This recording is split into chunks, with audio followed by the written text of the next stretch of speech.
അപ്പോൾ രാവിലെ ഞാൻ പ്രവീൺ പ്രണവ് ഫാമിലി കുറേ അവരുടെ വീഡിയോസ് കാര്യത്തിലൊക്കെ എല്ലാവരും കൂടി ഒരു ഫ്രെയിമിൽ നന്നായി വരട്ടെ, ചെറിയ ചെറിയ പ്രശ്നങ്ങളൊക്കെ തമ്മിൽ ഉണ്ടാവും എന്നൊക്കെ പറഞ്ഞൊരു വീഡിയോ ഇട്ടിട്ട് നമ്മളൊരു കൺക്ലൂഷൻ ആക്കിയിട്ട് നിർത്തിപ്പോയി. ഇതാ അടക്കണ് പ്രവീൺ, മൂത്ത പയ്യൻ, വൈഫും കൂടി എന്തൊക്കെയാണ് അവർ ആ വീട്ടിൽ നിന്ന് സഫർ ചെയ്തത് എന്ന് പറഞ്ഞ് അൺമാസ്കിങ് സ്വന്തം അച്ഛൻ, അമ്മ ആൻഡ് അനിയൻ, അങ്ങനെ ഒരു വീഡിയോ ആണ് പോസ്റ്റ് ചെയ്തു അവർ. ഞാൻ ആ രാവിലെ പോസ്റ്റ് ചെയ്ത വീഡിയോ തന്നെ പറയുന്നുണ്ടായിരുന്നു, ഇത് മറ്റേ ഫുട്ബോൾ മാച്ച് മാതിരി അങ്ങോട്ടൊരു ഗോള് ഇങ്ങോട്ടൊരു ഗോള് 1-1 2-2 എന്ന് പറഞ്ഞുള്ള സ്കോർ ബോർഡ് മാതിരി വീഡിയോ ഇട്ട് തുടങ്ങി കഴിഞ്ഞാൽ ഈ പ്രശ്നങ്ങൾ ഇവിടെ ഒന്നും നിൽക്കാൻ പോകുന്നില്ല. അങ്ങോട്ടൊരു ഹെയ്റ്റ്, ഒരു വീഡിയോ ഏട്ടൻ ഇടുമ്പോൾ അനിയനും അച്ഛനും അമ്മയ്ക്കും ഹെയ്റ്റ് പോകും, അനിയനും അച്ഛനും അമ്മയും കൂടി ഒരു വീഡിയോ ഇടുമ്പോൾ തിരിച്ച് ഏട്ടനും വൈഫിനും ഹെയ്റ്റ് വരും.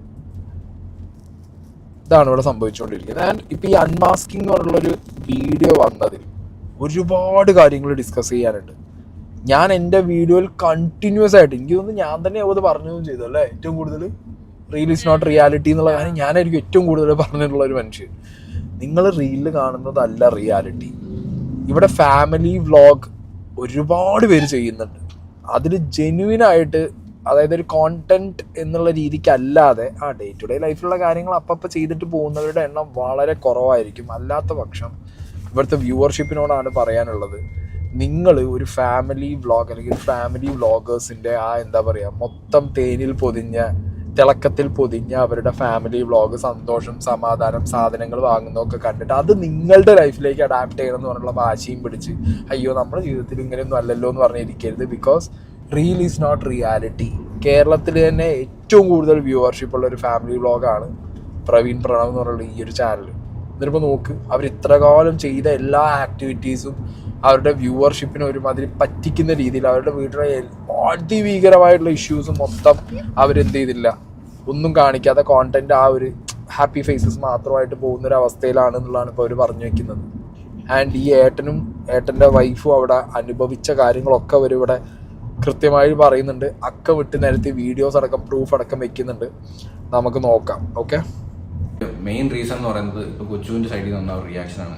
ഇല്ലെന്നുണ്ടെങ്കിൽ ഞാൻ ഈ മാറ്ററോട് വിട്ടേ, എനിക്കിത് കൊണ്ട് തുറന്നുകൊണ്ട് പോയ താല്പര്യമില്ല. ഞാൻ എന്താ ആ വീഡിയോയിൽ ഞാൻ അവരാരും കുറ്റപ്പെടുത്തിയിട്ടില്ല. എനിക്ക് അഡ്രസ്സിൽ നിന്നുള്ള കാര്യം പറയുന്നു, അത് സത്യമാണ്. അതിലിപ്പോഴും ഞാൻ ഉറച്ചു നിൽക്കുന്നു. ബർത്ത് സർട്ടിഫിക്കറ്റിൽ ഏത് അഡ്രസ്സ് വെക്കും എന്ന് എന്നോട് ചോദിച്ച് കരഞ്ഞ ടൈമിൽ ഞാൻ പറഞ്ഞു, ഏട്ടന്റെ അഡ്രസ്സ് വേ, അല്ലാതെ നമുക്ക് വേറെ ഓപ്ഷൻ ഇല്ല. ആ ഒരു അവസ്ഥ നിങ്ങളോട് പറഞ്ഞതാണ്, അല്ലാതെ കുഞ്ഞിന്റെ അഡ്രസ്സ് അത് തന്നെയാണ് വെച്ചത്. കാരണം ഞാൻ പറയിച്ചു, കാരണം നമുക്ക് ഒരു അഡ്രസ് ഇല്ല, അതിനെ വെപ്പിച്ചതാണ്. ഇങ്ങനെ ഒരു വീഡിയോ എന്നെ നേരെ വിടുമെന്ന് ഞാൻ സ്വപ്നത്തിൽ പോലും വിചാരിച്ചില്ല. കാരണം ഞാൻ വീഡിയോ ചെയ്തതിന് ശേഷവും എന്നെ കൊച്ചു 2 ദിവസം കഴിഞ്ഞതിന് ശേഷം എന്നെ കോൾ ചെയ്തിട്ടുണ്ടായിരുന്നു. കൊച്ചു കരഞ്ഞുകൊണ്ടാണ് എന്നെ കോൾ ചെയ്തത്. കൊച്ചു എല്ലാ കാര്യങ്ങളും നമുക്ക് എല്ലാം റെഡി ആവാം, എല്ലാം ഓക്കെ ആവാം, പിന്നെ തെറ്റുകളൊക്കെ അങ്ങോട്ടും ഇങ്ങോട്ടും ഉണ്ടായിട്ടുണ്ട്, അങ്ങനെ ഇങ്ങനെയാന്നൊക്കെ പറഞ്ഞ് വളരെ രീതിയിൽ സംസാരിച്ചു. ഞാൻ വീട്ടിൽ പോയിരുന്നു, കാരണം എൻ്റെ കുഞ്ഞിൻ്റെ സാധനങ്ങൾ എടുക്കാൻ പോയിരുന്നു. എൻ്റെ സർട്ടിഫിക്കറ്റും കാര്യങ്ങളും കുറേ കാര്യങ്ങളുണ്ടായിരുന്നു. അപ്പോൾ എനിക്ക് ഇനി അവിടെ പോയേ പറ്റത്തുള്ളൂ, കാരണം എൻ്റെ എല്ലാ സാധനങ്ങളും സർട്ടിഫിക്കറ്റ് ഉൾപ്പെടെ എല്ലാ സാധനങ്ങളും അവിടെയാണ്, മൃദുലയുടേതും അവിടെയാണ്. അങ്ങനെ പോയപ്പോൾ പോലും കൊച്ചു എന്നോട് സംസാരിച്ചായിരുന്നു, കാരണം ഇതൊക്കെ മാറും എന്നൊക്കെ ഞാനും പറഞ്ഞായിരുന്നു, അവനും പറഞ്ഞായിരുന്നു. എന്നിട്ടാണ് ഇന്ന് അവൻ ആ വീഡിയോ ഇട്ടെന്നുള്ളത് എന്നെ സത്യം പറഞ്ഞാൽ ഞാൻ വിളിച്ചു, നീ എന്നെ ചതിച്ചതാണോ, അല്ലെങ്കിൽ നീ എൻ്റെ അടുത്ത് നീ എന്താണ് നീ ഉദ്ദേശിച്ചത്, നീ അവൻ സ്നേഹത്തിൽ സംസാരിച്ചപ്പോൾ സത്യം പറഞ്ഞാൽ ഞാൻ എന്നെ വിശ്വസിച്ചു പോയി. ഞാൻ വിചാരിച്ചതെല്ലാം മാറുമെന്ന്. അപ്പോൾ അവർ അതിനു മുമ്പേ ആ ഒരു വീഡിയോ എടുത്ത് വെച്ചിട്ടാണ് അവൻ എൻ്റെ അടുത്ത് ആ സ്നേഹം കാണിച്ചതെന്ന് പറയുന്നതാണ് എനിക്ക് ഏറ്റവും കൂടുതൽ എനിക്ക് അവനോട് സഹിക്കാൻ പറ്റാത്തത്. അതാണ് കഴിച്ച് എനിക്ക് പെയിൻ ആയത്. ഞാൻ അപ്പോഴും വീഡിയോ ഇട്ടേണ്ടല്ല, ഞാൻ ആദ്യം പറഞ്ഞു, എടി അവൻ ഇന്നലെ എന്നെ വിളിച്ചതായി. കൊച്ചുവിൻ്റെ വീഡിയോ ആദ്യം കാണാം. ഓക്കെ, അവർ ഈ അച്ഛനും അമ്മയും അനിയനും കൂടി ഇട്ടുള്ള വീഡിയോ ഒക്കെ എടുത്തു വെച്ചിട്ട് കുറേ കാര്യങ്ങൾ പറയാൻ വേണ്ടിയിട്ട് അവർ വീഡിയോ അങ്ങോട്ട് തുടങ്ങുകയാണ്. ഇതിലൊരു കാര്യം ഞാൻ പറയാം, ഈ പയ്യൻ്റെ വൈഫിനെ ഹോസ്പിറ്റലിലേക്ക് ഷിഫ്റ്റ് ചെയ്യുന്നത് മുതലാണ് ആളുകൾ കൂടുതലുമായിട്ടുള്ള ചോദ്യവും കാര്യങ്ങളൊക്കെ ആയിട്ട് വരാൻ തുടങ്ങിയത്. So the first video comes from this side. പക്ഷെ അതിലൊന്നും എക്സ്പ്ലനേഷനോ കാര്യങ്ങളൊന്നുമില്ല. പിന്നെ ലേറ്റർ ഓൺ ഇവർ ഹോസ്പിറ്റലിൽ നിന്ന് ചെയ്ത വീഡിയോയിലാണ് ഫാമിലി വന്നോ ഇല്ല, അതിനിടയിൽ ഫാമിലി വന്നിട്ട് പോയി വീഡിയോ എടുക്കാൻ പറ്റാത്തൊരു സിറ്റുവേഷൻ എന്നുള്ള രീതിക്കാണ് ഈ പയ്യൻ വീഡിയോനകത്ത് പ്രസൻറ്റ് ചെയ്തിട്ടുണ്ടായിരുന്നത്. പിന്നെ ഈ അനിയൻ്റെ ചാനലിൽ പോയി നോക്കുമ്പോഴാണ് നമുക്ക് ഇവർ കുട്ടീനടുത്ത് നിൽക്കുന്ന വീഡിയോ ഷോർട്സും കാര്യങ്ങളൊക്കെ കാണാൻ പറ്റിയത്. അപ്പോൾ ഇപ്പോൾ ഇവർ ഈ പറയുന്നത് കണക്ഷൻ ഉണ്ട്, ഇവർ ഫാമിലിയിൽ ഏട്ടനും അനിയനും തമ്മിൽ ഇപ്പോഴും വീഡിയോൻ്റെ ലിങ്ക് അയച്ചു കൊടുക്കുന്നു, വീഡിയോ ഇട്ടതിനെ കുറിച്ച് സംഗതി ഉണ്ട്.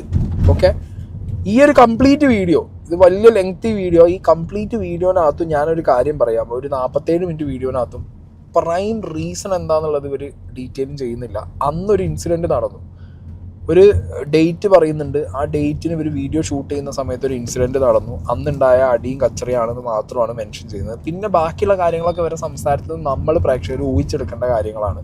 അവർ പറയാതെ പറഞ്ഞു വെക്കുകയാണ്. ഏട്ടനും അനിയനും തമ്മിലുള്ളൊരു ഇഷ്യൂ, പിന്നെ അച്ഛനും അമ്മയ്ക്കും ഇളയ കുട്ടിയോടുള്ളൊരു സംഗതി, മൂത്ത മകനായതുകൊണ്ട് മാത്രം അനുഭവിക്കേണ്ടി വന്ന പ്രശ്നങ്ങൾ എന്നൊക്കെയാണ് പ്രവീണിവിടെ പറയുന്നത്. ആൻഡ് മൂത്ത മകൻ കല്യാണം കഴിച്ചു കൊണ്ടുവന്ന ഭാര്യയ്ക്കാണെന്നുണ്ടെങ്കിലും ആ വീട്ടിലൊരു സ്ഥാനമില്ല, അവിടെ കംപ്ലീറ്റ്ലി എല്ലാ അറ്റൻഷനും പോകുന്നത് പ്രണവിലേക്കാണ്. ഇതൊക്കെയാണ് ബേസിക്കലി ഇവർ പറഞ്ഞു വെക്കുന്ന കാര്യങ്ങൾ.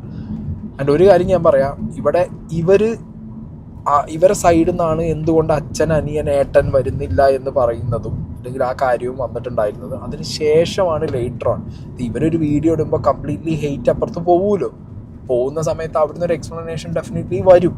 അപ്പം ആ എക്സ്പ്ലനേഷൻ എന്ന് പറഞ്ഞ കാര്യം വന്നത് എനിക്ക് തോന്നുന്നു 2 വീഡിയോന് ശേഷമാണ്. ഒന്ന് ഇവർ ഇങ്ങനെ ജസ്റ്റ് തൊട്ടും തൊടാതെയും പോയി ഒരു വീഡിയോനകത്ത്. നെക്സ്റ്റ് വീഡിയോ എന്തുകൊണ്ട് ഈ അഡ്രസ്സ് ഇല്ലാത്തവൻ എന്നുള്ള കാര്യങ്ങളൊക്കെ പറഞ്ഞുള്ളൊരു സാധനം വന്നു. അത് വന്നപ്പോഴാണ് അപ്പുറത്തൊരു വീഡിയോ വരുന്നത്. ഓക്കെ, അപ്പം എന്താണെങ്കിലും ഞാൻ പറഞ്ഞല്ലോ നേരത്തെ ഈ സ്കോറ് പോലെ ഫുട്ബോൾ മാച്ച് പോലെ ഇവിടെ ഒന്ന് അവിടെ ഒന്ന് ഇവിടെ ഒന്ന് അവിടെ ഒന്ന് എന്ന് പറഞ്ഞ് പോകുമ്പോൾ റെഫറി ആയിട്ട് നിൽക്കുമ്പോൾ ഞാൻ റെഫറി ആണ്, അല്ലെങ്കിൽ കാണുന്ന വ്യൂവേഴ്സ് റെഫറി ആണ്. നമുക്ക് നമ്മുടെയൊക്കെ പെർസ്പെക്റ്റീവിൽ നമുക്ക് കാര്യങ്ങൾ തിങ്ക് ചെയ്യാം. പക്ഷെ ഇതിൽ ഇന്നർ കോർ ഡീപ്പിനകത്ത് നിങ്ങൾ ആദ്യം മനസ്സിലാക്കേണ്ടത് ഫാമിലി വ്ളോഗ്, ഫാമിലി ബ്രോക്കൺ ആണെങ്കിലും ചില കോണ്ടന്റിന് വേണ്ടിയിട്ട് ഇവർ ഡെഫിനറ്റ്ലി എന്ത് ചെയ്യുന്നുണ്ട്, നമ്മളെ മുന്നിൽ വരുന്നുണ്ട്, പോകുന്നുണ്ട്. എക്സ്ട്രീം എത്തുന്ന സമയത്താണ് വീണ്ടും ഇതും അവരുടെ ഫൈറ്റും കോണ്ടൻ്റായിട്ട് നമ്മളെ മുന്നിലേക്ക് വരുന്നത്. സോ ഞാൻ പ്രേക്ഷകരോട് പറയാനുള്ള ഒരു കാര്യം എന്ന് പറഞ്ഞാൽ ഇതൊന്നും നിങ്ങളുടെ ലൈഫിന് ഇൻഫ്ലുവൻസ്ഡ് ആവരുത്. നമ്മുടെ ലൈഫിലേക്ക് ഇതൊന്നും കൊണ്ടുവരരുത്. ജസ്റ്റ് കാണുക, പെർസ്പെക്റ്റീവ് പ്രസൻറ്റ് ചെയ്യുക, അല്ലെങ്കിൽ എന്നെപ്പോലെ ഇങ്ങനെ വീഡിയോ ചെയ്യുന്നതാണെങ്കിൽ ചെയ്തിട്ട് പോവുക. Don't ever take it to your life. നിങ്ങളുടെ പേഴ്സണൽ ലൈഫിലേക്ക് ഇങ്ങനത്തെ സാധനങ്ങൾ എടുക്കാതിരിക്കുക. ഇതിന്ന് പഠിക്കാനുണ്ടെങ്കിൽ എന്തെങ്കിലും പഠിക്കാം. ഓക്കെ, എൻ്റെ അച്ഛൻ എന്നെ ആ വീട്ടിൽ നിന്ന് ഇറക്കിപ്പോടാ എന്ന് പറഞ്ഞ ആ ഒരു ക്ലിപ്പ് നിങ്ങൾ കേൾക്കുക.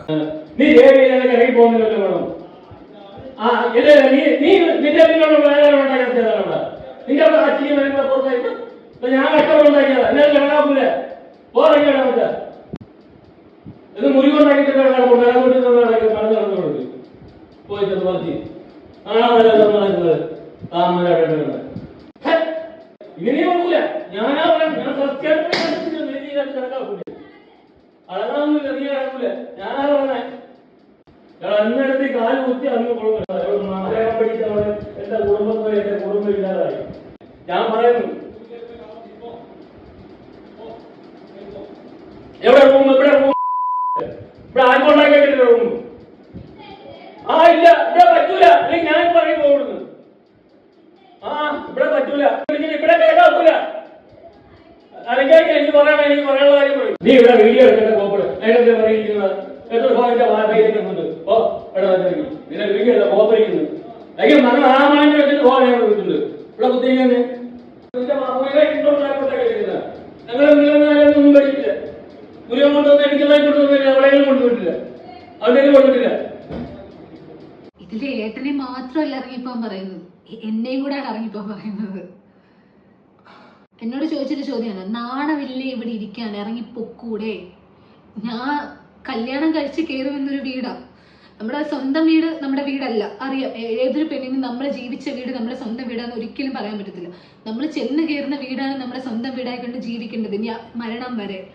അങ്ങനെ ഒരു എനിക്ക് വിളക്ക് തന്നെ കയറ്റിയ ആ വീട്ടില് എന്നോട് പറയാണ്, നാണമില്ല ഇവിടെ ഇരിക്കാൻ, നിന്റെ ഞങ്ങളൊന്നും വാങ്ങിച്ചിട്ടില്ല, ഞാനൊന്നും വാങ്ങിച്ചിട്ടില്ല, ഇത് മുരുകൻ ഉണ്ടാക്കിയിട്ട വീടല്ല, ഞാൻ ഉണ്ടാക്കിയിട്ട വീടാ, നാണമില്ല ഇവിടെ ഇരിക്കാൻ, ഇവിടെ നിന്ന് ഇറങ്ങിപ്പോവും. ഓക്കെ, അപ്പൊ ഇവിടെ ഇവരെ വീട്ടിൽ നിന്ന് ഇറക്കി വിടാനുണ്ടായ സിറ്റുവേഷൻ, ആ വോയിസ് ക്ലിപ്പ് സാധനങ്ങളൊക്കെ ഇവർ റെക്കോർഡ് ചെയ്ത് വെക്കുന്നുണ്ടെങ്കിൽ ഞാൻ നിങ്ങളോട് പറയുന്നു, ഇതിന് മുമ്പും ആ വീട്ടിലെ പ്രശ്നങ്ങൾ ഡെഫിനറ്റ്ലി ഉണ്ടായിട്ടുണ്ടാവണം. അല്ലാതെ ഇപ്പോൾ ഒരു മകൻ അച്ഛനും ബാക്കി അനിയനും വൈഫും എല്ലാവരും കൂടി സംസാരിക്കുന്ന ഒരു സാധനം റെക്കോർഡ് ചെയ്ത് ആ ഫോണിൽ ആ സാധനം റെക്കോർഡ് ചെയ്ത രീതി തന്നെ നമുക്കറിയാം. ഫോൺ ക്യാമറ ഓണാക്കി തിരിച്ചു വെച്ചതാണ്. അപ്പോൾ ഡെഫിനറ്റ്ലി അവരുടെ പ്രശ്നങ്ങൾ ഇന്നോ ഇന്നലെ അല്ലെങ്കിൽ ആ ദിവസമോ തുടങ്ങിയ സംഗതികളല്ല, അത് എക്സ്ട്രീമിൽ ചെന്ന ദിവസമാണ് ഇവർ ഈ വീഡിയോ എടുത്തിട്ടുള്ളത്. ഓക്കെ, വീട്ടിൽ നിന്ന് ഇറക്കി വിടാൻ ചെന്ന ഒരു എക്സ്ട്രീം സിറ്റുവേഷനിലേക്ക് മാറിയത്. അത് എങ്ങനെയാ എന്താണെന്നുള്ളതിന് ഇവർക്ക് ഡെഫിനേഷൻ ഇവർ പറയുന്നില്ല. പക്ഷെ അങ്ങനെ ഒരു സിറ്റുവേഷനിലേക്ക് എത്തി. അപ്പോൾ അത് കുറച്ച് മുമ്പേ, അതായത് കല്യാണമൊക്കെ കഴിയുന്ന സ്റ്റേജ് മുതലേ ഉണ്ടാവും, അല്ലെങ്കിൽ അതിന് മുമ്പ്. ഇപ്പോൾ ഈ പയ്യൻ പറഞ്ഞ പോലെ മൂത്ത മകൻ ഞാനാണ്, പക്ഷെ എൻ്റെ വീട്ടിൽ അറ്റൻഷൻ ഫുള്ള് കിട്ടുന്ന ഇളയ മകനാണ്.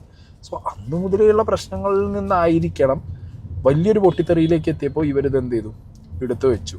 ആൻഡ് ഞാൻ അന്നൊരു കമൻറ്റ്, ഞാൻ ഇവരെ കുറിച്ച് ഒരു സെക്കൻഡ് വീഡിയോ ചെയ്ത സമയത്ത് ഒരു കമൻറ്റ് ഞാൻ സ്ക്രീൻഷോട്ട് കാണിച്ചിട്ടുണ്ടായിരുന്നു. ആ കമൻറ്റിനകത്ത് അന്ന് പറഞ്ഞിരുന്നത് ഇവരെ വീട്ടിലൊരു മാസീവ് ഫൈറ്റ് നടന്നു, ആ ഫൈറ്റിനെ തുറന്നിട്ടാണ് ഇവർ വീട്ടിൽ നിന്ന് ഇറങ്ങി പോകേണ്ടത് എന്നൊക്കെയുള്ള കാര്യങ്ങൾ അന്ന് ഒരാൾ കമൻറ്റ് ഇട്ടിരുന്നു. ഞാൻ അന്ന് അവനെ പിടിച്ചിട്ട് കമൻറ്റ് വഴി എനിക്ക് ഉളുപ്പുണ്ടാന്ന് ചോദിച്ചിരുന്നു. പക്ഷെ ഇന്ന് ഞാൻ ഖേദിക്കുന്നു, ഇന്ന് ഞാൻ അവനോട് സോറി പറയുകയാണ്.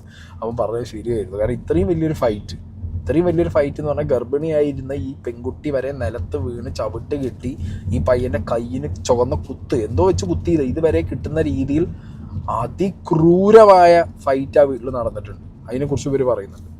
ഞാൻ പിന്നെ എന്തിനു വിളിക്കണം അവളെ? അവളാണ് ഈ വീട്ടിൽ ഇത്രയും പ്രശ്നം ഉണ്ടാക്കിയത്. നിന്റെ പെണ്ണുമ്പള നല്ല പുള്ളിയൊന്നും അല്ല. അവളെ അടിച്ചെന്നാ അവൻ ചീത്ത വിളിച്ചാണുമായിരിക്കും. അവളെ അടിച്ചെന്ന് ആരടിച്ച്? വേറെ വല്ലവരും ആയിരുന്നെങ്കിലും അവൾക്ക് അടിയും കൊടുത്ത് പറഞ്ഞു വിടണമായിരുന്നു. ആ മാതിരിയുള്ള തോന്നിയ ദിവസം അവളോട് കയറി. ഇനി മേല അവള് ഈ വീട്ടിൻ്റെ അകത്ത് കയറാൻ പറ്റില്ല. നീയും കയറണ്ട. നീ എവിടെയാന്ന് വെച്ചോ താമസിച്ചോ. ഇനി മേല നിനക്ക് ചടയമംഗലത്ത് ഇവിടെ നിന്റെ അമ്മയോ നിനക്ക് അച്ഛനോ നിനക്ക് അനിയനോ ഇല്ല. നിനക്ക് കൂടപ്പറപ്പുമില്ല, ആരുമില്ല. അവർ പറയുന്ന ഒരു വീഡിയോയിൽ പറയുന്ന ഒരു കാര്യമാണ്, ബർത്ത്ഡേയിൽ നമ്മൾ അവരെ ബ്ലോഗിൽ വീഡിയോ എടുത്തില്ല, ബർത്ത്ഡേക്ക് വന്ന് പുറത്ത് നിൽക്കുന്നു എന്നുള്ളത്. ആൾറെഡി നമ്മൾ കേക്ക് കട്ട് ചെയ്തതിന് ശേഷമാണ് അവർ വന്നത്. അത് ഒന്നാമത്തെ കാര്യം. പിന്നീട് എന്തുകൊണ്ട് വീഡിയോ എടുത്തില്ല എന്നുള്ള കാര്യം ഞാൻ ഇപ്പം പറഞ്ഞുതരാം. അതിൻ്റെ ഒരു വോയിസ് ഞാൻ കേൾപ്പിച്ചു തരാം. ഇനി മേല ഞങ്ങൾക്കുള്ള വീഡിയോ നിന്റെ ചാനലിൽ ഇടരുത്. നീ എവിടെയാന്ന് വെച്ചോ നിന്നോ. നീ ഞങ്ങളെ ഇനി വിറ്റ് നീ പൈസ ഉണ്ടാക്കരുത്. ഇനി ഞങ്ങൾക്കുള്ള വീഡിയോ നീ ഇടരുത്, നിന്റെ ചാനലിൽ ഇടരുത്. ഇഷ്ടമുള്ള കാര്യമല്ല. ഓക്കെ, അപ്പം അവർ തന്നെയാണ് പറഞ്ഞത് അവരുടെ വീഡിയോ ഈ ഒരു ചാനലിൽ ഇടരുത് എന്നുള്ളത്. മനസ്സിലായില്ലേ? അപ്പം ഞാൻ എങ്ങനെയാണ് അവരുടെ വീഡിയോ എടുക്കുന്നത് എനിക്ക് മനസ്സിലാവുന്നത്. അതായത് രാവിലെ ഞാൻ റിയാക്ട് ചെയ്തൊരു വീഡിയോ, അതായത് ഇന്നലെ അനിയൻ ഇട്ടൊരു വീഡിയോനകത്ത് അമ്മ കുറേ കാര്യങ്ങൾ പറയുന്നുണ്ട്. നേരെ ഓപ്പോസിറ്റ് അതേ അമ്മയുടെ വോയിസ് തന്നെ മകൻ എടുത്തു വെക്കുന്നു. വൈഫിനെ കുറിച്ച് പറഞ്ഞതും വീഡിയോയിൽ എന്തുകൊണ്ട് കാണിക്കാതിരുന്നു. അവർ പറഞ്ഞത് ഹോസ്പിറ്റലിൽ ചെന്നിരുന്നു, അപ്പം മകൻ വീഡിയോ എടുത്തില്ല, മകൻ്റെ നേർക്കായിരുന്നു കുറ്റം. ഇപ്പം അത് അമ്മ പറയുന്നു എടുക്കരുത് എന്ന് പറയുന്നു, അതുകൊണ്ട് എടുത്തില്ല എന്ന് മകൻ പറയുന്നു. ഇത് കോംപ്ലിക്കേറ്റഡ് ആണ്, കംപ്ലീറ്റ്ലി കോംപ്ലിക്കേറ്റഡ് ആയിട്ടുള്ളൊരു കേസാണ്. ഓക്കെ, വീട്ടിൽ കയറി വന്ന മരുമകളോട് പ്രശ്നം, മരുമകൾക്ക് ആ പ്രശ്നം എന്തുകൊണ്ട് വന്നു എന്നറിയില്ല. പക്ഷെ മരുമകളുടെ വർത്തമാനത്തിൽ നിന്ന് എവിടെയോ മനസ്സിലാവുന്നു മകനോട് ഒട്ടും സ്നേഹമില്ലാതെ, അല്ലെങ്കിൽ മൂത്ത മകനായിട്ട് വളർന്ന തൻ്റെ ഭർത്താവിനോട് ഒട്ടും സ്നേഹമില്ലാത്ത പാരൻസിന് അതേ ഇഷ്ടമില്ലായ്മ തന്നിലേക്ക് വന്നു എന്നുള്ളൊരു ടോണിൽ ഈ ലേഡി സംസാരിക്കുന്നു. ഈ പെൺകുട്ടി, മൃദുല എന്ന് പറഞ്ഞ പെൺകുട്ടി സംസാരിക്കുന്നു. അപ്പോൾ ഈ വീഡിയോട്ട് മൂത്ത ജ്യേഷ്ഠനായ പ്രണവും വൈഫും പറഞ്ഞു വെക്കുന്നത് ഇതാണ്: അച്ഛൻ, അമ്മ, അനിയൻ അവരൊരു ഗ്യാങ്, അവരങ്ങനെയാണ്. അപ്പോൾ അവരുടേതായിട്ടുള്ള കാര്യങ്ങളായിട്ട് പോകുമ്പോൾ ഇവന് സ്ഥാനമില്ല. അത് തന്നെ ഭാര്യയിലേക്കും എന്ത് ചെയ്തു, ദേഷ്യമായിട്ടൊക്കെ മാറി വരുന്നു. പിന്നെ ലേറ്ററോൺ ആ വീട്ടിൽ പ്രശ്നങ്ങൾ ഉണ്ടാവുന്നു. അറിയാലോ, യൂട്യൂബ് ചാനൽ, കോണ്ടന്റ്, അത് ഇത്, പിന്നെ പൈസ, റവന്യൂ, മേ ബി ഫൈറ്റ്സ് ആയി കാണണം. അല്ലെങ്കിൽ ഈ പയ്യനാണല്ലോ ഹാൻഡിൽ ചെയ്യുന്നത്, അല്ലെങ്കിൽ ഇവനാണല്ലോ അതിൻ്റെ ഒരു ഫേസ് ആയിട്ട് നിൽക്കുന്നത്. മേ ബി അതിൻ്റെ ഈഗോ ഇഷ്യൂസ് ആയിരിക്കാം. എന്താണെങ്കിലും ഇതൊരു മാസീവ് ഫൈറ്റിലേക്കാണ് പോയത്. അത് നിങ്ങൾ കണ്ടോ? ഒരു അച്ഛനും അമ്മയും നിങ്ങൾ കണ്ടുകൊണ്ടിരിക്കുന്നതിൽ മാതാപിതാക്കൾ ഉണ്ടെങ്കിൽ ഞാൻ പറയുക കേട്ടോ, മക്കളെ സ്നേഹിക്കുന്നെങ്കിൽ നിങ്ങൾക്ക് എത്ര മക്കളും ആയിക്കോട്ടെ, 2 3 ആയിക്കോട്ടെ, സ്നേഹിക്കുന്നുണ്ടെങ്കിൽ ഒരേ രീതിയിൽ സ്നേഹിക്കാനായിട്ട് ശ്രമിക്കുക എന്നല്ല, സ്നേഹിക്കുക. 2 മക്കളെ ഒരേ രീതിയിൽ സ്നേഹിക്കുക. ഒരു ഇളയവൻ അല്ലെങ്കിൽ ഇളയ കുട്ടി എന്ന രീതിയിൽ അവനെ ഒരുപാട് ലാളിച്ചും, മൂത്തവൻ അവൻ എന്തും സ്ട്രഗിൾ ചെയ്തോട്ടെ, അവനെന്നും ഒറ്റയ്ക്ക് എന്താണെന്ന് വെച്ചാൽ ചെയ്തോട്ടെ എന്നുള്ള രീതിയിൽ ഒരിക്കലും ചെയ്യാതിരിക്കുക. അത് ഫേസ് ചെയ്തവർ ഒരുപാട് പേര് കാണും. അതിലൊരു ഇരയാണ് ഞാൻ. അത് ഇന്നും ഇന്നലെ തുടങ്ങുന്നതല്ല, കല്യാണം കഴിക്കുന്നതിന് മുമ്പും ആയിക്കോട്ടെ. കല്യാണം കഴിച്ചതിന് ശേഷം അതിൻ്റെ എക്സ്ട്രീമായി. പക്ഷേ അതെന്താ അങ്ങനെ ചെയ്യുന്നത് എനിക്ക് അറിയത്തില്ല. അത് ഭയങ്കര ഒരു പെയിൻഫുൾ ആയിട്ടുള്ള ഒരു കാര്യമാണ്. 2 മക്കളെ ഒരേ രീതിയിൽ. പ്രൊമോഷൻ വീഡിയോ എടുത്തതിൻ്റെ അന്നാണ്, ആ ഡേറ്റ് എന്ന് പറഞ്ഞ മുതലേ ഒക്ടോബർ 27-നാണ് എൻ്റെ വീട്ടിൽ പ്രശ്നം ഉണ്ടാകുന്നത്. ഡൊമസ്റ്റിക് വയലൻസ്, അതാണ് എൻ്റെ വീട്ടിൽ നിന്ന് സംഭവിച്ചത്. വയലൻസ് ആണ് വളരെ രീതിയിൽ. ഒരിക്കലും ഒരു ഗർഭിണിയെടുത്ത് ഒരിക്കലും ആരും ചെയ്തുകൂടാത്തതാണ് എൻ്റെ വീട്ടിലന്ന് നടന്നത്. മെയിൻ കണ്ണികളായിട്ടുള്ളത് എൻ്റെ അച്ഛൻ, എൻ്റെ അമ്മ, എൻ്റെ അനിയൻ. ഇതെല്ലാം അനുഭവിച്ചത് ഞാനും മൃദുലയും. നീ പറഞ്ഞു, നീ ഒരു ഗർഭിണിയായിട്ട് നിന്നെ ഇവിടെ ഈ വീട്ടിൽ എന്തൊക്കെ ചെയ്തു നീ പറഞ്ഞു.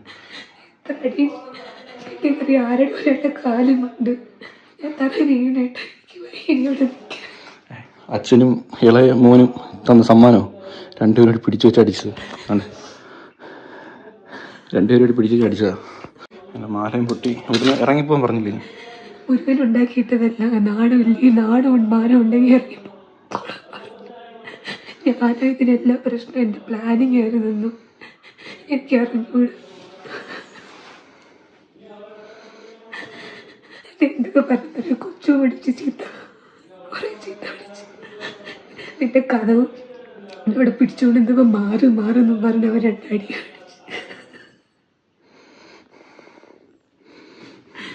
എനിക്ക് നിന്നെ ആരൊക്കെ അടിച്ചത്? ലീഗലി പോവാം. നിന്നെ ഈ ഗർഭിണിയായിരുന്നപ്പോ ആരൊക്കെ അടിച്ചത്? പറ.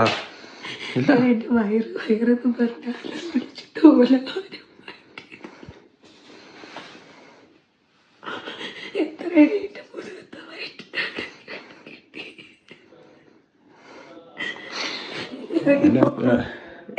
ഒരു മക്കൾ ഇങ്ങനെ ഉണ്ടെന്നുണ്ടെങ്കിൽ അച്ഛനും അമ്മയും ഞാൻ പറയുക, ഇത് കേൾക്കാൻ വേണ്ടി പറയുക, സങ്കടമുള്ളതുകൊണ്ട് പറയുക, 2 മക്കളെ ഒരേ രീതിയിൽ സ്നേഹിക്കണം.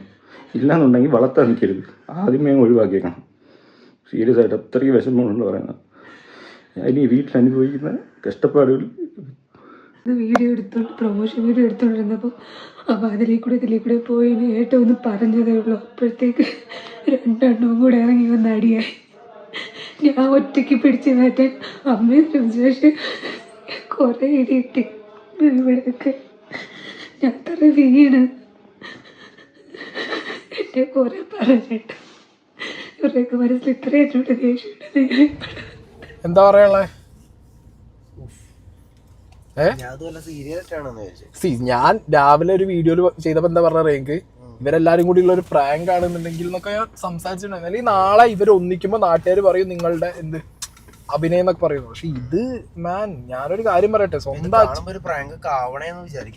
സ്വന്തം അച്ഛനും അമ്മയും അനിയനും ആണെങ്കിൽ പോലും ഗർഭിണിയായ സ്വന്തം ഭാര്യയെ ഈ രീതിയിൽ ആ വീട്ടിൽ ഹരാസ് ചെയ്ത് തള്ളിയിട്ടുണ്ടെന്നുണ്ടെങ്കിൽ ഇത് കേസ് കൊടുക്കേണ്ട കാര്യം, ഇത് കേസ് ആക്കണം എന്നാണ് ഞാൻ പറയുന്നത്. ഇത് വിടാൻ പാടില്ല. ഇതിപ്പോൾ ആ സിറ്റുവേഷനിൽ അവർ സർവൈവ് ചെയ്ത് വന്നു, അവർ പ്രസവിച്ചു, കുട്ടിയായി. പക്ഷെ ഏതെങ്കിലും ഒരു അവസ്ഥയെ പാളിപ്പോയിരുന്നെങ്കിലേ അവരുടെ വീഡിയോന്റെ ബാക്ക്ഗ്രൗണ്ടിൽ സൗണ്ട് തന്നെ കേൾക്കാം. അവിടെ ആ അച്ഛൻ ഭയങ്കരമായിട്ട് ഷൗട്ട് ചെയ്ത് പൊട്ടിത്തെറിച്ച് സംസാരിച്ചുകൊണ്ടിരിക്കുന്നുണ്ട്. ഭയങ്കരമായിട്ട് അത് കേൾക്കാൻ പറ്റുന്നുണ്ട്. ഇപ്പൊ ഇവർ ഈ പറയുന്ന പോലെ ഒരു റീൽ വീഡിയോ എടുക്കുമ്പോൾ ജസ്റ്റ് പോണ പോക്കിന് അവിടെ പോവല്ലേ എന്ന് പറഞ്ഞ സമയത്ത് ഉണ്ടായ ഒരു ഫൈറ്റ് മാത്രമായിട്ട് എനിക്കിത് പേഴ്സണലി ഫീൽ ആവുന്നില്ല. പിന്നെ ഈ പയ്യൻ പറഞ്ഞു വെക്കുന്നുണ്ട് ഇവന്റെ വീട്ടിൽ എല്ലാ പാരൻസും മനസ്സിലാക്കണം, കുട്ടികളുണ്ടെങ്കിൽ ഒരുപോലെ നോക്കണം, മൂത്തത് ചെറുത് എന്നുള്ളൊരു സംഗതി വരാൻ പാടില്ല. ഞാൻ മൂത്ത കുട്ടിയാ, എനിക്ക് ഈ കോംപ്ലക്സ് എനിക്ക് അടിച്ചിട്ടുണ്ട് പണ്ട് പലപ്പോഴും എൻ്റെ തലയിൽ. എനിക്ക് ചില ടൈമിലൊക്കെ ഇത് അടിക്കാറുണ്ട്. പക്ഷെ അത് നമുക്ക് ആ സാധനം വരാതെ നോക്കേണ്ടത് നമ്മളും നോക്കണം, ഒരു പരിധി വരെ നമ്മളൊന്ന് മനസ്സിലാക്കണം. ആൻഡ് ഒരു പരിധി ഇത് ഹാൻഡിൽ ചെയ്യേണ്ടത്, ഇത് തിരിച്ചറിഞ്ഞ് ഹാൻഡിൽ ചെയ്യേണ്ട പാരൻസും ചെയ്യണം. ഓക്കെ, ഇത് നിങ്ങളും മൂത്തുകുട്ടിയല്ലേ, നിങ്ങൾക്ക് ഇടയ്ക്ക് മൂത്തുകുട്ടി നമുക്ക് തോന്നാറുണ്ട് ഇല്ല? ഓണസ്റ്റ്ലി പറയില്ലേ, തോന്നിയിട്ടുണ്ടോ അല്ലേ? എനിക്ക് സത്യം പറഞ്ഞാൽ തോന്നുന്ന ഒരു സിറ്റുവേഷൻ വന്നിട്ടില്ല, എനിക്ക് തോന്നിയിട്ടില്ല. കാരണം നിങ്ങളെ വീട്ടിലെ അവസ്ഥ സാഹചര്യം കൊണ്ടാണ് കേട്ടോ. കാരണം മൂപ്പര അച്ഛൻ പോയതിനു ശേഷം പിന്നെ മൂപ്പരാണ് അച്ഛൻ്റെ സ്ഥാനത്ത് നിന്ന് എല്ലാം നോക്കിയെന്നുള്ളത് കൊണ്ട് സോ ആ അച്ഛൻ്റെ സ്ഥാനം കൂടി നിങ്ങൾക്ക് ഹാൻഡിൽ ചെയ്യേണ്ട ഒരു ഇതും ആ ഒരു റെസ്പെക്റ്റും കിട്ടിയിട്ടുണ്ട്. ഇപ്പം എൻ്റെ ഒരു അവസ്ഥ അങ്ങനെയല്ല. എൻ്റെ ഒരു അവസ്ഥ എന്ന് പറയുമ്പോൾ പല സാഹചര്യത്തിലും എനിക്ക് ഫീൽ ചെയ്തിട്ടുണ്ടായിരുന്നു. ഞാനപ്പോൾ തുറന്ന് പറഞ്ഞിട്ടുണ്ട്, അതൊരു മെയിൻ കാര്യം. ഞാൻ തുറന്ന് സംസാരിക്കുമ്പോൾ അവരത് ഓക്കെ ആയിട്ട് പിന്നെ അങ്ങനെ പോകാറുണ്ടായിരുന്നു. പക്ഷേ ഇതിപ്പോൾ ഈ പയ്യൻ ഇത് എത്ര കാലമായിട്ട് ഈ പയ്യന് ഇതിപ്പോൾ ഞാൻ കംപ്ലീറ്റ്ലി എന്താ പറയുക, വീട്ടുകാരി നമുക്ക് പറയാം ഒരു ഇത്ര ശതമാനം നമുക്ക് വീട്ടുകാർ അല്ലെങ്കിൽ കംപ്ലീറ്റ് വീട്ടുകാർ ഈ പെൺകുട്ടീനെ തല്ലിയതും അല്ലാന്നുണ്ടെങ്കിൽ ഈ ഗർഭിണിയായിട്ടുള്ള ഒരു കുട്ടി വീട്ടിൽ വേറൊരു വീട്ടിൽ നിന്ന് വന്ന കുട്ടിയുള്ളപ്പോൾ ഇമാതിരി തെമ്മാടിത്തരം കാണിച്ചതിന് ആ വീട്ടിലെ അച്ഛനെയും അനിയനെയും ഒരു രീതിക്കും സപ്പോർട്ട് ചെയ്യാൻ പറ്റില്ല. ആ വീട്ടിലൊരു അമ്മ ഉണ്ട്, ആ അമ്മയും ഒരു രീതിയിലും സപ്പോർട്ട് ചെയ്യാൻ പറ്റില്ല. അതൊക്കെ ശുദ്ധ തെണ്ടിത്തരം തെമ്മാടിത്തരം എന്നേ അതിന് പറയാനുള്ളൂ. ആ അമ്മേനെയും കൂടി വിശ്വസിച്ചിട്ട് ആവില്ല ഈ വേറൊരു വീട്ടിൽ നിന്ന് ഒരു പെൺകുട്ടി ഇവിടെ വന്നിട്ട് മകന്റെ ഭാര്യയായിട്ടിരുന്ന് ഗർഭിണിയായിട്ടുള്ള അല്ലേ? അതെ, ഈ നിങ്ങളുടെ ഫാമിലിക്കകത്ത് നിങ്ങളെ അച്ഛനും അമ്മയും മക്കളും തമ്മിലുള്ള ഫൈറ്റ് എന്തോ നടന്നോട്ടെ, പക്ഷെ ഒരു ഗർഭിണിയായ ഒരു കുട്ടി അവിടെ ഇരിക്കുമ്പോൾ ആ സ്ത്രീക്ക് എങ്ങനെയാണ് ആ വീട്ടിനകത്തുനിന്ന് ഈ സിറ്റുവേഷൻ ക്രിയേറ്റ് ചെയ്തിട്ട്, അല്ലെങ്കിൽ ഈ പെൺകുട്ടി പറയുന്നുണ്ട് ആ അമ്മ പോലും തിരിഞ്ഞു നോക്കിയില്ല എന്നൊരു നേരം നിലത്ത് വീണ് കിടക്കുമ്പോൾ. ഒരു ഗർഭിണി എന്ന് പറയുമ്പോൾ ഓൾറെഡി തലയ്ക്കും മെന്റലി ഒക്കെ പ്രഷറാണ്. പല ഹോർമോൺ ചേഞ്ച് കാരണം പല രീതിയിലുള്ള സ്ട്രെസ് അനുഭവിച്ചുകൊണ്ടിരിക്കുമ്പോൾ സ്വന്തം ഭർത്താവിനെ സ്വന്തം അച്ഛനും അനിയനും ഇട്ടടിക്കുന്നു, അമ്മ നോക്കിക്കുന്നു. എന്തോ സിറ്റുവേഷനാണ് ഇതൊക്കെ. ഇവരെ ഫാമിലി വ്ളോഗാണ് ഈ ഹാപ്പി ആയിട്ടിരുന്ന് മില്യൺസ് അടിച്ച് കണ്ടുകൊണ്ടിരുന്ന മലയാളികൾ മണ്ടന്മാരെന്നുള്ളത്. കമോൺ, എനിക്ക് മനസ്സിലാവുന്നില്ല എന്ത് സിറ്റുവേഷനാണ് എന്തായാലും ഇതിൻ്റെയൊക്കെ ബാക്കിൽ ഉണ്ടായിരുന്നത് എന്നുള്ളത്.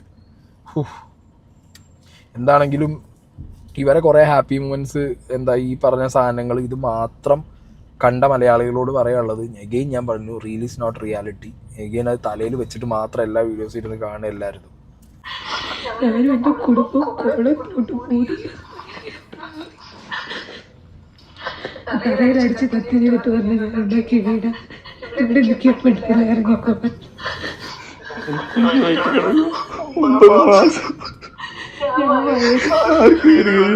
എനിക്ക് തോന്നിട്ട് ഞാൻ അല്ലാതെ പോയിട്ട് ഇവിടെ കിട്ടുകൊണ്ടിരിക്കും നിൽക്കുന്നത് എല്ലാത്തിനും കാരണം ഞാനാണ്. അമ്മയും പറയും 10 മാസം മുന്നേ ഒരു കുഴപ്പമില്ല, ഞാൻ വയസ്സെത്തിയ പിന്നെ ഞാൻ എന്ത് ചെയ്യും? ഈ കുടുംബത്തിന് വേണ്ടി നിങ്ങളുടെ കൂടെ നിൽക്കുന്നില്ല, ഞാൻ എന്ത് ചെയ്ത ദോഷത്തിന് ഞാൻ വരുന്നുണ്ടോ? അവൻ ചെയ്യുന്നതിനെല്ലാം ഫലം കിട്ടുന്ന എനിക്ക്. അവരെ മോനെ കെയർ ചെയ്യുന്നല്ലാണ്ട് ഇളയ മോനെ കയറി ഒരു ഗ്ലാസ് പാല് പോലും ഇട്ട് കൊടുത്തിട്ടില്ല. ചങ്കി തട്ടി പറയാം, ഇവിടെ എല്ലാ കാര്യവും നോക്കുന്നത് ഞാനാ ഈ വീട്ടിൽ. എനിക്ക് ഇവിടെ നിൽക്കുന്നത് എന്നോട് പറഞ്ഞു നാണോട്ട് കയറിപ്പോ തറ വയറോടെ ഇരിക്കുന്നുണ്ട്. ഇനി ഒരു 5 ദിവസം പോലും ഇല്ല.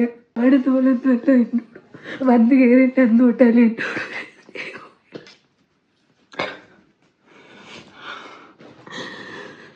വിചാരിച്ച് ഞാൻ നിൽക്കുമ്പോഴെങ്കിലും ഒന്ന് അടി നിർത്തുമായിരിക്കും. എനിക്ക് ഇവിടൊക്കെ ഒരു ചവിട്ട് കിട്ടി കേട്ടോ.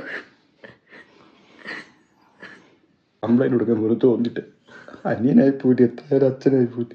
ഞാൻ വന്നപ്പോൾ ഏട്ടനെ ഒറ്റപ്പെടുത്തി, ഏട്ടൻ്റെ കാര്യങ്ങൾ നോക്കാൻ ഞാൻ ഉണ്ടല്ലോ എന്ന് പറഞ്ഞ് ഏട്ടനെ എല്ലാവരോട് ചേർന്ന് ഒറ്റപ്പെടുത്തി. എന്ത് പറഞ്ഞാലും കാരണം ഞാനുള്ളത് കൊണ്ടാണ് ഞാൻ. എന്നാൽ പിന്നെ എന്തിനാ ഇവർ പെണ്ണ് കെട്ടിച്ച് എനിക്ക് അറിഞ്ഞുകൂടാ. എന്ത് പറഞ്ഞാലും പറയാം, അവ ഒറ്റയ്ക്കില്ലേ, നീ ഒറ്റയ്ക്കല്ലല്ലോ. അതുകൊണ്ട് ഇപ്പം എന്താ, ഞാൻ എല്ലാത്തിൻ്റെ കൂടെ ഏട്ടൻ്റെ കൂടെ ഉള്ളത് അവർക്ക് കുഴപ്പം. ഏട്ടൻ എന്നെ വഴക്ക് പറയാത്തതോ ചീത്ത വിളിക്കുന്നതോ അടിക്കാത്തതോ അവരുടെ പ്രശ്നം. ഏട്ടൻ എന്നെ സ്നേഹിക്കുന്നത് അവരുടെ പ്രശ്നം. ഭാര്യയെ സ്നേഹിക്കുന്നെങ്കിൽ അവൻ പെണ്ണിൻ്റെ അടിമ, അവർക്ക് എന്തെങ്കിലും കുക്ക് ചെയ്ത് കൊടുക്കുന്നെങ്കിൽ അവൻ പെണ്ണിൻ്റെ അടിമ. അച്ഛൻ്റെ കാഴ്ചപ്പാടിൽ ആണെന്നുള്ളത് എപ്പോഴും മീശ പിരിച്ച് അടിമയാക്കി അച്ഛൻ വഴക്കും പറഞ്ഞ് അങ്ങോട്ടും ഇങ്ങോട്ടും ടോർച്ചർ ചെയ്തുകൊണ്ട് നടക്കുന്നതാണ് അച്ഛൻ്റെ കണ്ണിൻ്റെ ഭർത്താവ്. അവൻ എൻ്റെ ജനറേഷനല്ല, എൻ്റെ അനിയൻ്റെ കാഴ്ചപ്പാടാ. പെണ്ണ് പറയുന്നത് കേൾക്കരുത്, ഞാൻ അവൾക്ക് ഫുഡുണ്ടാക്കി കൊടുക്കുന്നേ, ഞാൻ അവിടെ എന്താ ചെയ്ത് കൊടുക്കുകയും അവിടെ സ്നേഹിക്കുകയും ചെയ്ത് കഴിഞ്ഞാൽ അടിമ. എൻ്റെ പൊന്നു മക്കളെ, ടോക്സിക് ഫാമിലി എന്ന് പറഞ്ഞു കഴിഞ്ഞാൽ അമ്മാതിരി ടോക്സിക് അച്ഛൻ അനിയൻ. അതാണ് ഇപ്പോൾ ഈ പയ്യൻ പറഞ്ഞതിൽ വെച്ചിട്ട് നമുക്ക് മനസ്സിലാവുന്നത്. അതായത് കല്യാണം കഴിച്ച് മകൻ കൊണ്ടുവന്ന ഭാര്യയെ മകൻ നന്നായിട്ട് നോക്കുന്നത് പറ്റാത്തൊരച്ഛനോ അനിയനോ അമ്മയോ ആണെന്നുണ്ടെങ്കിൽ പിന്നെ എന്ത് ചെയ്യൂടെ? ചെക്കൻ ഇപ്പം ഇറങ്ങിപ്പോയത് നന്നായിന്നേ പറയാനുള്ളൂ. കാരണം അങ്ങനൊരു എന്താ പറയുക, എല്ലാം ഭാര്യയെ അടിമയാക്കണം എന്ന് പറയുന്ന ഒരച്ഛനുള്ള ഫാമിലി. പിന്നെ ഈ പെൺകുട്ടി വീണ്ടും പറയുന്നുണ്ട് ഈ വീഡിയോനകത്ത്, ചില ഡ്രസ്സ് ഇട്ടൊക്കെ വരുന്ന സമയത്ത് അച്ഛന് പ്രശ്നമാണ്, അച്ഛൻ മിണ്ടില്ല. എന്ത് സ്കീമാണ് ഇതിനകത്ത്? എങ്ങനെ ഇവർ ഇത്രയും സന്തോഷമായിട്ട് ഇവർ റീലും പ്രൊമോഷനും അല്ലെങ്കിൽ ഇവർ വ്ളോഗും ചെയ്ത് ജീവിച്ചു എന്നുള്ളത് ഞാൻ ആലോചിച്ച് നോക്കുന്നത്. ഈ പയ്യൻ പറയുന്നുണ്ട് വീട്ടിൽ നിന്ന് ടൂർ പോകുന്ന സമയത്ത് അല്ലെങ്കിൽ ഹണിമൂൺ പോകുന്ന സമയത്ത് അച്ഛൻ, അതൊക്കെ ഫൈൻ, അതൊക്കെ വീട്ടുകാരുള്ള സ്നേഹം എന്തുകൊണ്ടോ ആയിരിക്കാം. പക്ഷേ എല്ലാം കല്യാണം കഴിച്ച് ഭാര്യ വീട്ടിൽ വന്നതിന് ശേഷം അച്ഛനും അനിയനും അല്ലെങ്കിൽ അച്ഛൻ്റെ എന്താ പറയുക ഇഷ്ടങ്ങൾക്ക് ലൈക്ക് ഡ്രസ്സ് ഇടണം അല്ലെങ്കിൽ അവരെ കുടുംബത്തിൽ തീരുമാനിക്കേണ്ടത് അങ്ങനെയാണ്. അതിൻ്റെ അകത്തൊന്നും ജീവിക്കാൻ പറ്റൂല. ഞാൻ പറയാം, അച്ഛനും അമ്മയൊക്കെ ആയിട്ട് സ്നേഹവും ഇഷ്ടമൊക്കെ നമുക്ക് വരാം, പക്ഷെ അച്ഛനും അമ്മയ്ക്കും ഒരു പ്രായം കഴിഞ്ഞ് നമ്മൾ അടിമയായിട്ട് പോകരുത്. ഞാൻ എനിക്ക് പരിചയമുള്ളവരോടൊക്കെ പറയാറുണ്ട്, അച്ഛനമ്മ ഇമോഷൻ നമുക്ക് വേണം, പക്ഷെ അച്ഛനും അമ്മയും കൂടി നമ്മളെ ഫാമിലി കയറി കളിക്കുന്ന കളിക്ക് നമ്മൾ നിന്ന് കൊടുക്കാതിരിക്കുക എന്നുള്ളത് മാത്രമേ എനിക്കിത് കാണുന്ന എൻ്റെ സുഹൃത്തുക്കളോട് പറയാനുള്ളൂ. ഓക്കെ സ്നേഹ, എന്തെങ്കിലും പറയാനുണ്ടോ എനിക്ക്? No comments. No comments. No comments. Why Sneha? Nothing. എന്തേ ആകെ മൊത്തം സീനായോ എനിക്ക്? ഓക്കെ, അപ്പം എന്താണെങ്കിലും ഇനിയും കുറേ ഉണ്ട്, കുറച്ചും കൂടി ക്ലിപ്സ് ചെയ്യാൻ വെക്കാം. ഇത് കുറേ സംസാരിച്ച് പോയി കഴിഞ്ഞാൽ ഞാൻ പറഞ്ഞല്ലോ, വളരെ ഡീപ്പായിട്ട് സംസാരിക്കാനുള്ള കുറേ കാര്യങ്ങൾ ഇവരുടെ ഫാമിലിയിൽ നടന്നിട്ടുണ്ട്. എൻ്റെ അച്ഛൻ്റെ ആരോഗ്യം അറിയാം. ഒരു കൈ എന്നൊക്കെ പറയുന്നത് തടിപ്പണിക്ക് പോയിട്ട് ഡ്രൈവ് ചെയ്ത് ഭയങ്കര തഴമ്പാടി കയ്യ. ആ കൈയും പറ്റില്ല, കാരണം എനിക്ക് എൻ്റെ കിളി പാറി പോയി ഞാൻ ഇങ്ങനെ കറങ്ങുക. ടു ബി ഫ്രാങ്ക് ഞാൻ പറയാം, എനിക്ക് തോന്നുന്നു എൻ്റെ ശരീരം സ്റ്റേബിൾ ഇല്ലാത്ത രീതിയിലൊന്ന് പോകുമായിരുന്നു. അത് കണ്ട് അച്ഛൻ എന്നെ അടിക്കുന്ന കണ്ടോട് അവനും അവിടെ നിന്ന് ഓടി വന്നു. അവനും സ്റ്റെയർ ഇറങ്ങി വന്നു, അവനും എന്നെ അടിക്കുക. ആ ഷർട്ട് മുണ്ട് ഞാൻ ഇട്ടിരുന്നത്.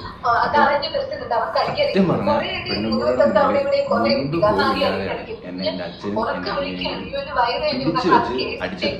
എൻ്റെ ചുണ്ടെല്ലാവരും ചോദിച്ചറിയാം, എൻ്റെ ചുണ്ട് പൊട്ടിയിരിക്കുക. കാരണം ഇൻഫെക്ഷനായി പഴുത്ത് എനിക്ക് പച്ച വെള്ളം കുടിക്കാൻ പറ്റാത്ത അവസ്ഥയിലായിരുന്നു. വെള്ളം പോലും കുടിക്കാൻ പറ്റാത്ത അവസ്ഥയിലായിരുന്നു. അച്ഛൻ എൻ്റെ ബാക്കിൽ ഇങ്ങനെ പിടിച്ചു ഇങ്ങനെ വെച്ചു അവൻ അടിക്കാൻ വേണ്ടി ഇഷ്ടം പോലെ അടിച്ചു. എനിക്ക് എണ്ണമില്ല, എന്നെ അടിച്ചതിന് എനിക്ക് എണ്ണമില്ല. എത്രത്തോളം വയലൻസ് ആണ് എൻ്റെ വീട്ടിൽ നടന്നതെന്ന്. എന്നിട്ട് ഇത്രയും ഞാൻ സഹിച്ച് ഇത് കഴിഞ്ഞതിന് ശേഷം മൃദുല വീണിട്ട് മൃദുലയ്ക്ക് അപ്പം തുടങ്ങിയ വയറ്റുവേദനയാണ്. അന്ന് തൊട്ട് തുടങ്ങിയ വയറ്റ് വേനയാണ്. ഇത് നടന്നതിന്റെ 4-ന്റെ അന്നാണ് മുതലേക്ക് വാട്ടർ ബ്രേക്ക് ആവുന്നത്. കാരണം എനിക്ക് എന്നിട്ട് ഞാൻ അടി നിർത്തിക്കോട്ടെ എന്നുള്ള പറഞ്ഞ രീതിയിൽ ഞാൻ ഏട്ടനെ പിടിച്ച് തടഞ്ഞു നിർത്തുന്നുണ്ട്. അവർക്ക് അടിക്കാതിരിക്കുന്നില്ല. കുറെ അടി മുതുകത്തൊക്കെ അവിടെ ഇവിടെയും കുറെ കിട്ടി. കാരണം അറിയാലോ എന്റെ അടിക്കരുത്. ഞാൻ ഉറക്കെ വിളിക്കുകയാണ്, അയ്യോ എന്റെ വയറ് എന്റെ. കാരണം അത് കേട്ടിട്ടെങ്കിലും ആരെങ്കിലും ഒന്ന് നിർത്തട്ടെ. മനസാക്ഷി എന്ന് പറയുന്ന ഒരു സാധനം. രണ്ടുപേരും അടിക്കല്ലാതെ. എന്നിട്ട് ഞാൻ വീണ് കിടന്നിട്ട് എന്റെ തൊട്ടടുത്താണ് അമ്മ നിൽക്കുന്നത്. എന്നാ ഒരു കൈ കൊണ്ടൊന്ന് താങ്ങോ, ഒന്ന് പിടിക്കോ. ഈ വീണിട്ട് പോലും മനസാക്ഷി ഇല്ലായിരുന്നു. എന്നിട്ട് പോലും എന്റെ അമ്മ അവളെ വിളിച്ചോ എന്തെങ്കിലും നിനക്ക് പറ്റിയോന്നും ഒരു വാക്ക് ചോദിച്ചിട്ടില്ല. അതെ, ഇതിൽ കുറേ വീഡിയോസ് വെക്കാനാണെങ്കിൽ ഞാൻ കട്ട് ചെയ്തെടുത്ത് വെച്ചിട്ടുണ്ട്. എനിക്ക് എല്ലാം കൂടി ഇനി വെച്ച് കഴിഞ്ഞാൽ പറയാൻ ഒരുപാട് കാണും. ഈ പറഞ്ഞതിൽ നിന്ന് തന്നെ, ഇവർ സംസാരിച്ചതിൽ നിന്ന് തന്നെ നമുക്ക് കാര്യങ്ങൾ പറഞ്ഞ് തീർക്കാം. അതായത് ബേസിക്കലി ഈ ഫാമിലിക്കകത്ത് ഈ പയ്യൻ, മൂത്ത പയ്യൻ പ്രവീൺ എന്നുള്ള പയ്യൻ, അവന് ഓൾറെഡി ആ സാധനം തലയ്ക്കകത്തുണ്ട്. അതായത് അവനെ ആ വീട്ടിനകത്ത് മൂത്ത കുട്ടി എന്നുള്ള നിലയ്ക്ക് എന്താണ് ഒരു മറ്റേ 2ാം തരം കാണിക്കലാണ്. ഇളയ കുട്ടിയോടാണ് അച്ഛന് അമ്മയ്ക്കും ഏറ്റവും കൂടുതൽ ഇഷ്ടവും സ്നേഹം. അവൻ ചെയ്യുന്ന കാര്യങ്ങളും കുരുത്തക്കേടുകളും ഒക്കെ അവർ ഇഗ്നോർ ചെയ്യുന്നു. അവനോടുള്ള എക്സ്ട്രാ കെയറും സ്നേഹവും കൊടുക്കുന്നു എന്നുള്ള മൈൻഡിൽ നിൽക്കുന്ന ഒരു പയ്യനായിട്ട് എനിക്ക് ഫീലായി. ഇവൻ ഇത്രയും പറഞ്ഞത് മേ ബി വീട്ടുകാർ ചിലപ്പോൾ അച്ഛനും അമ്മയും അങ്ങനെ ചെയ്യുന്നുണ്ടാവുണ്ട്. കാരണം ഭാര്യ അതന്നെ റിപ്പീറ്റ് ചെയ്യേണ്ടി ഈ വീട്ടിനകത്ത് അനിയൻ എന്ത് ചെയ്താലും പറഞ്ഞാലും കുഴപ്പമില്ല, ഇനി അനിയൻ എന്തെങ്കിലും ചെയ്യും പറയും ചെയ്താൽ അടക്കം അത് കറങ്ങി തിരിഞ്ഞിട്ട് ഈ ജ്യേഷ്ഠനായിട്ടുള്ള പയ്യനെയാണ് ഇവരെടുത്തിട്ട് വാട്ടാറ് എന്നുള്ള രീതിയിൽ. ആൻഡ് അത് ഈവൻ ഈ വീട്ടിലേക്ക് കയറി വന്ന ഈ പെൺകുട്ടിക്ക് അടക്കം ഈ അനിയൻ ചെക്കൻ്റെ കാര്യങ്ങളിൽ ചില കാര്യങ്ങൾ ഇമ്പാക്റ്റ് ആവാറുണ്ട് എന്നുള്ളതൊക്കെ ഇവർ പറയുന്നുണ്ട്. ഓക്കെ, അപ്പോൾ അത് ഈ പയ്യൻ്റെ, അതായത് ഈ ഏട്ടൻ എന്ന് പറഞ്ഞ പയ്യൻ്റെ ആ ഒരു സംഗതിയാണ്, പ്രശ്നമാണ്. അല്ലെങ്കിൽ പ്രശ്നമല്ല, അവൻ നേരിടുന്ന പ്രശ്നം, അല്ലെങ്കിൽ അവൻ്റെ മൈൻഡിൽ അവൻ ആ ഫാമിലിയിൽ തോന്നുന്ന പ്രശ്നമാണ് ഞാൻ ഒന്നാമത്തെ കാര്യം പറയുന്നത്. 2ാമത്തെ കാര്യം പറയുന്നത് എന്താണെന്ന് വെച്ച് കഴിഞ്ഞാൽ, അനിയൻ എന്ന് പറഞ്ഞ ഫാക്ടർ, അനിയനും ഏട്ടനും തമ്മിലാണ് ഇവിടെ സീൻ ഉണ്ടായെന്നാണ് എനിക്ക് ഇതൊന്ന് മനസ്സിലായിട്ടുള്ളത്. ആ സീന് വരാൻ കാരണം ഈ യൂട്യൂബ് ചാനലും ഇതിൻ്റെ റവന്യൂ, ഇതിൻ്റെ കാര്യങ്ങളും, ഇതിൻ്റെ മോണിറ്റൈസും, ഇതിൻ്റെ ഫെയിമും, ഇതിൻ്റെ സംഗതികളൊക്കെ തന്നെ ആവും എന്നുള്ളതാണ് എൻ്റെ ഒരു ധാരണ. ഓക്കെ, അങ്ങനെ തന്നെ അവനെ വഴിയുള്ളൂ, അതങ്ങനെ വരൂ, അങ്ങനെയാണ്. ചില സമയത്ത് പണം വില്ലനാവും എന്നുള്ളൊരു സ്കീമുണ്ട്. അപ്പോൾ ഈ അച്ഛൻ എന്ന് പറഞ്ഞ ആൾ ഇവിടെ ഡോമിനേറ്റിംഗ് ആണ്. ആൻഡ് അച്ഛൻ ഡോമിനേറ്റിംഗ് ആവുമ്പോൾ അച്ഛൻ്റെ വഴിക്ക് മക്കൾ, പ്രത്യേകിച്ച് ആൺകുട്ടികൾ, അത് മുതിർന്നൊരു ആൺകുട്ടി നിന്നില്ല എന്നുണ്ടെങ്കിൽ അച്ഛൻ്റെതായിട്ടുള്ളൊരു ലൗഡ്നെസ് അച്ഛന്മാർ കാണിക്കാറുണ്ട്. ഒരു സ്റ്റേജിൽ എൻ്റെ അച്ഛനോടത് കാണിച്ചത് ഞാൻ ബിഗ് ബോസ് തന്നെ പറഞ്ഞിട്ടുണ്ടായിരുന്നു. അതൊക്കെയാണ് ചില വ്യത്യാസങ്ങൾ വരിക. നമ്മളെ ആണുങ്ങളാവുമ്പോൾ അച്ഛൻ മകനാണെങ്കിൽ പോലും നമുക്ക് ഡിഫറൻസുകൾ വരും, നമുക്ക് ഗ്യാപ്പുകൾ ബിൽഡാവാൻ തുടങ്ങും. അങ്ങനെ ഒരു സ്കീമിൽ അച്ഛൻ നിന്നിട്ടും കാര്യമില്ല, അച്ഛനോട് നമ്മൾ തിരിച്ചു നിന്നിട്ടും കാര്യമില്ല. ഇവിടെ അതും സംഭവിച്ചിട്ടുണ്ട്. എൻ്റെ അമ്മ കംപ്ലീറ്റ്ലി അച്ഛൻ്റെയും ഈ ഇളയ മകൻ്റെയും സൈഡിൽ നിൽക്കുന്ന ഒരു വ്യക്തിയായിട്ട് അവരെ ഇന്നിട്ട വീഡിയോയിൽ എനിക്ക് ഫീലായി. ഇപ്പോഴുള്ള അവരുടെ ഒരു മൊത്തത്തിലുള്ള ഇത് വെച്ചപ്പോഴും എനിക്ക് ഫീലായി. പിന്നെ ഇവരൊരു നറേറ്റീവ് ഉണ്ടാക്കുന്നുണ്ട് ഇതിന്. അതായത് ഈ പറഞ്ഞ പയ്യൻ ഈ അച്ഛനെ ആക്രമിച്ചു, അനിയനെ ആക്രമിച്ചു എന്നുള്ളതിനെ കുറിച്ചിട്ടൊക്കെ അവർ ഈ പെർട്ടിക്കുലർ വീഡിയോനകത്ത് പറയുന്നുണ്ട്. സോ മൊത്തത്തിൽ നോക്കുമ്പോൾ ഈ പെൺകുട്ടിയാണ് ഇവിടെ ഇമ്പാക്റ്റഡ് ആയിട്ടുള്ളത്. ഇവർക്കാണ് ഇമ്പാക്ട്, ഈ പെൺകുട്ടിക്കാണ് ഇവിടെ ഇമ്പാക്റ്റഡ് ആയിട്ടുള്ളത്. ഹോണസ്റ്റ്ലി പറഞ്ഞു കഴിഞ്ഞാൽ ഈ പെൺകുട്ടി ഇവിടെ വന്നിട്ട് കുടുങ്ങി. സത്യത്തിൽ ഒരു ഗർഭിണിയായിട്ടൊരു പെൺകുട്ടി ഇരിക്കേണ്ട സിറ്റുവേഷനിൽ അനുഭവിക്കാൻ പാടില്ലാത്തതൊക്കെ ആ പെൺകുട്ടി അനുഭവിച്ചു. ദേഹോപദ്രവം, മാനസികമായിട്ടുള്ള ഉപദ്രവം. അത് ജീവിച്ചിരുന്ന സമയത്തും ആ വീട്ടിനകത്ത് ജീവിച്ച സമയത്ത് മൊത്തം അതിന് വളരെ രീതിയിലുള്ള ഹരാസ്മെൻറ്റ് അതിനുണ്ടായി. അറ്റ്ലീസ്റ്റ് ഈ സമയത്തെങ്കിലും ഈ പയ്യൻ ആ പെൺകുട്ടിയായിട്ട് പുറത്ത് വന്ന് ജീവിക്കാൻ ഇപ്പോൾ ഈ ഒരു നിലയ്ക്ക് വന്നതിൽ അവനെ എന്ത് ചെയ്യുന്നു, അപ്രിഷ്യേറ്റ് ചെയ്യുന്നു. നീ ഇപ്പോഴെങ്കിലും പോകുന്നല്ലോടാ മോനെ, കാരണം ചെയ്യണം. കാരണം ഇത്ര ഹരാസ്മെൻ്റ് ഒന്നും സഹിച്ചിട്ട് നമുക്ക് നിൽക്കേണ്ട ഒരു ആവശ്യമില്ല, ഈവൻ അച്ഛനും അമ്മയാണെങ്കിൽ പോലും. ഓക്കെ, പിന്നെ അച്ഛനും അമ്മയും ബാക്കിയുള്ളവരോടൊക്കെ പറയാനുള്ളത്, മക്കളെ എപ്പോഴും മൂത്ത കുട്ടികൾക്ക് ഉണ്ടാകുന്ന ഒരു സാധനം മൈൻഡിലുണ്ട്. അതെല്ലാ അച്ഛനമ്മമാരും മനസ്സിലാക്കണം. മൂത്ത മക്കൾക്ക് നിങ്ങൾ എപ്പോഴും അത് തോന്നാനുള്ള ഒരു സാഹചര്യം കൂടുതലായിരിക്കും. അത് ഏജ് ഗ്യാപ്പ് ഉള്ള കുട്ടികളൊക്കെ ആണെങ്കിൽ പ്രത്യേകിച്ച് അത് തോന്നും. ഓക്കെ, അപ്പോൾ അതില്ലാതെ മുന്നോട്ട് എങ്ങനെയെന്നുള്ളത് അച്ഛനമ്മമാർ അത് അവരുടെ പാരൻറ്റിങ് അനുസരിച്ച് ഓരോരുത്തർക്ക് ഡിഫറെൻറ്റ് മെത്തേഡാണ് അതിലൊക്കെ അവർ ചെയ്തിട്ട് പോവുക. പക്ഷേ ഈ ഒരു പെർട്ടിക്കുലർ കേസിൽ ഞാൻ പറഞ്ഞില്ല, അവരെ ഫാമിലി അച്ഛനമ്മ 2 മക്കളെ എങ്ങനെയാ അടിച്ച് തീർത്തോ എന്തോ ചെയ്തോ. പക്ഷെ നിങ്ങൾ ഈ കാണിച്ച വൃത്തികേട് ഇത്രയും കാലം നിങ്ങൾ മലയാളി പ്രേക്ഷകർക്ക് മുന്നിൽ നിങ്ങൾ ഏറ്റവും the perfect family, the happiest family എന്നൊക്കെ പറഞ്ഞ് നിന്നിട്ടാണ് ഏറ്റവും മലയാളികൾ നിങ്ങൾ കണ്ടിട്ടുണ്ടാവുക.